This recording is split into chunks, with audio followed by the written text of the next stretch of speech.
A licitação do transporte coletivo, adotada pela Prefeitura do Rio de Janeiro sob inspiração nos sistemas de Curitiba, São Paulo e outras capitais, e copiado pelas demais cidades como Florianópolis e Recife, comete uma grande ilegalidade que atinge expressamente várias leis, principalmente no que se refere à pintura padronizada das frotas de ônibus.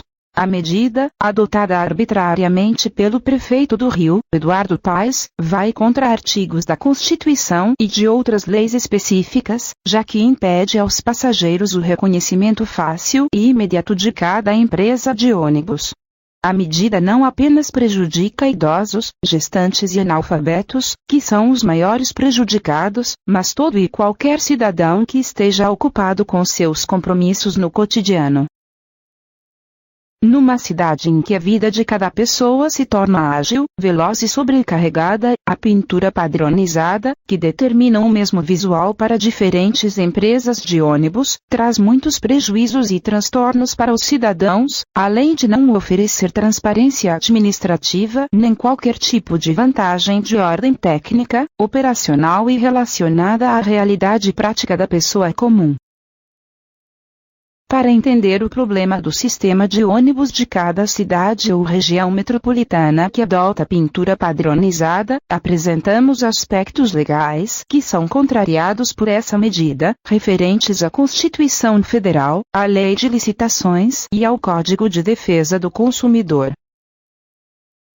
O sistema de ônibus funciona em regime de concessão de linhas de ônibus para empresas particulares, e o órgão municipal ou estadual concedem, mediante licitação, o serviço de cada linha para a empresa concessionária. O grande equívoco é que, sob o pretexto de criar consórcios ou estabelecer zonas de bairros ou tipos de ônibus utilizados, os órgãos municipal ou estadual impõem na sua imagem, com a pintura padronizada, o que vai contra a lei. As autoridades concedem as linhas, mas ficam com a imagem, o que simbolicamente significa que as secretarias de transporte, municipais ou estaduais, se tornam donas das frotas de ônibus. Empresas diferentes passam a adotar a mesma pintura, criando dificuldades de reconhecimento imediato por parte dos cidadãos.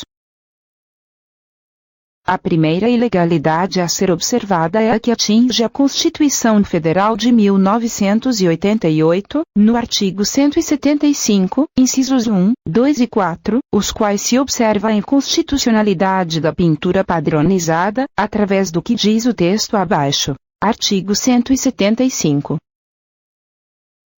Incumbe ao poder público, na forma da lei, diretamente ou sob regime de concessão ou permissão, sempre através de licitação, a prestação de serviços públicos. Parágrafo único.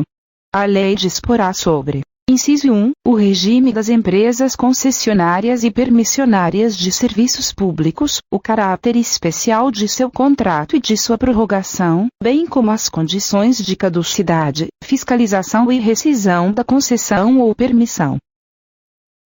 Inciso 2, os direitos dos usuários. Inciso 4, a obrigação de manter serviço adequado. Quanto ao primeiro parágrafo, ocorre um abuso de poder das autoridades municipais e estaduais. No referido caso, elas concedem o serviço das linhas de ônibus mas, em vez de fiscalizarem o serviço, aumentam a concentração de poder e impõem na sua marca através da pintura padronizada, que claramente dá ênfase ao logotipo da prefeitura ou do órgão estadual, e, em vez de apenas fiscalizar o sistema de ônibus, torna-se uma dublê de administradora do sistema. É como se o secretário de transportes brincasse de ser empresário de ônibus. É uma intervenção estatal não assumida, já que as empresas concessionárias são particulares, e os chamados consórcios são na verdade fachadas para disfarçar a chamada encampação das empresas de ônibus, que triste lembrança causou no sistema de ônibus do Grande Rio, nos anos 80. Numa comparação mais exata, é como se, num condomínio, não houvesse diferença entre o trabalho de um porteiro e o trabalho de um síndico. Querendo se passar pelo porteiro, o secretário de transportes age como se fosse o síndico, com poderes concentrados que a desinformação das pessoas permite às autoridades fazer a confusão entre autoritarismo e disciplina.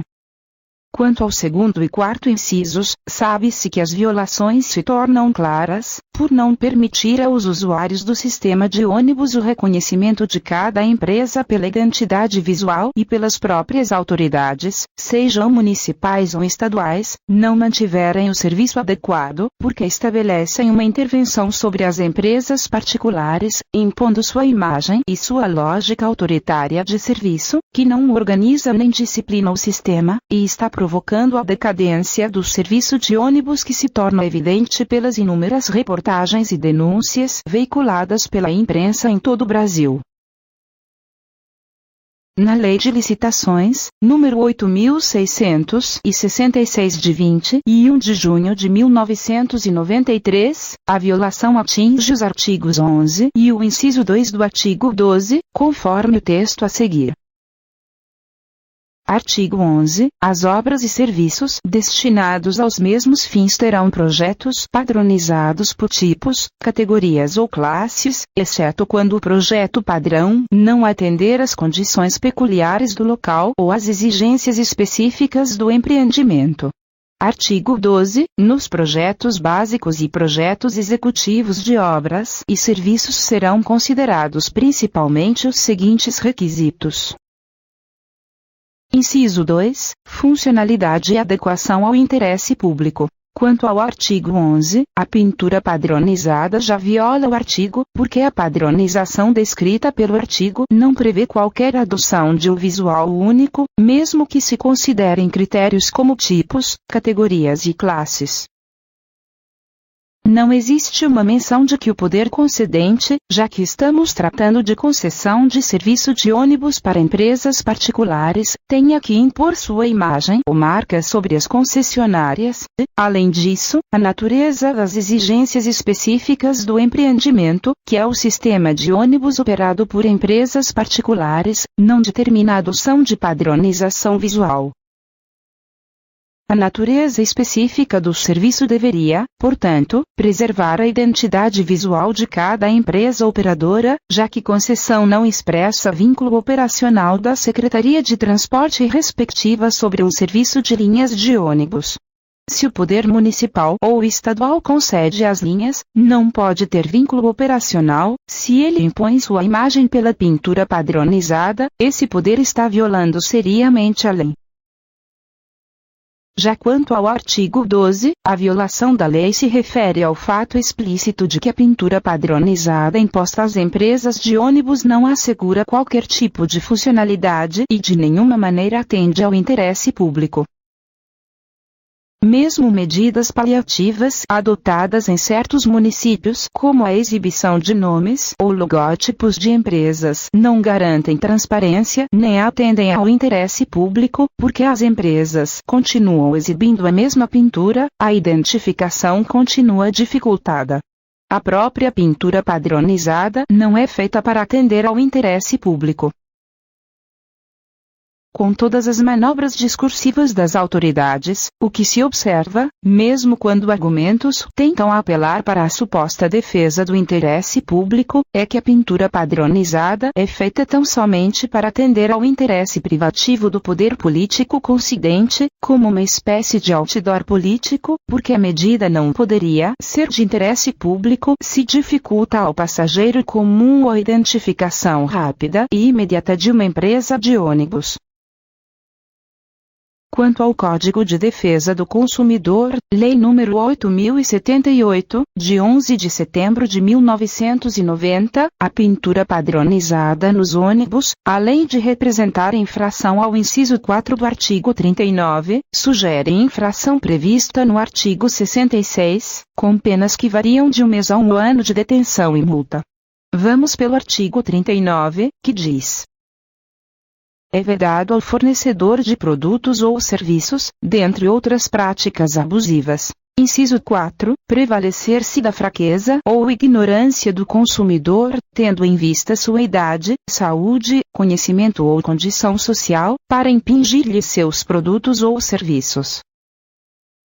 Interpretando o texto, isso quer dizer, no caso da pintura padronizada imposta às empresas de ônibus, que a medida, que foi claramente imposta pelo prefeito carioca Eduardo Paes sem fazer consulta popular e inspirado em modelos implantados durante a ditadura militar, como os de Curitiba e São Paulo, se prevaleceu pelas dificuldades de gestantes, idosos, deficientes e analfabetos de reconhecerem a empresa de ônibus com a pintura única, o que claramente se refere à fraqueza descrita no inciso 4.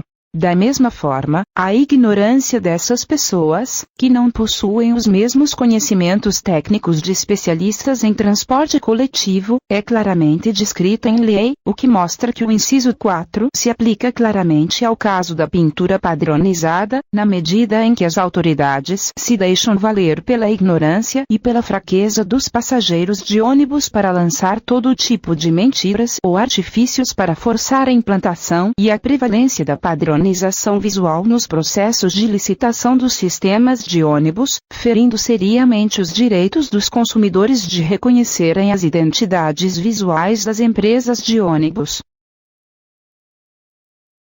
A medida pode ser considerada criminosa, conforme o que prevê o artigo 66 do mesmo Código de Defesa do Consumidor. Diz o artigo 66, fazer afirmação falsa ou enganosa, ou omitir informação relevante sobre a natureza, característica, qualidade, quantidade, segurança, desempenho, durabilidade, preço ou garantia de produtos ou serviços. A pena é de detenção de 3 meses a 1 ano e multa.